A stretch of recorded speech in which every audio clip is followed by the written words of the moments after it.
আমি কারো হুকুম পারি না, আমি সরকারের হুকুম পালন করছি, আমি সরকারের হুকুম পালন করছি।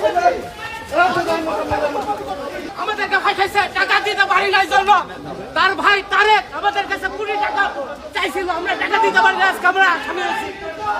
আমরা আমাদের দোষ, আমরা ছাত্রলীগ আমলিক করছি জন্য আমাদের যারা যারা আসামি হওয়ার কথা ছিল মেধা শূন্য হয়ে গেল আগামীতে।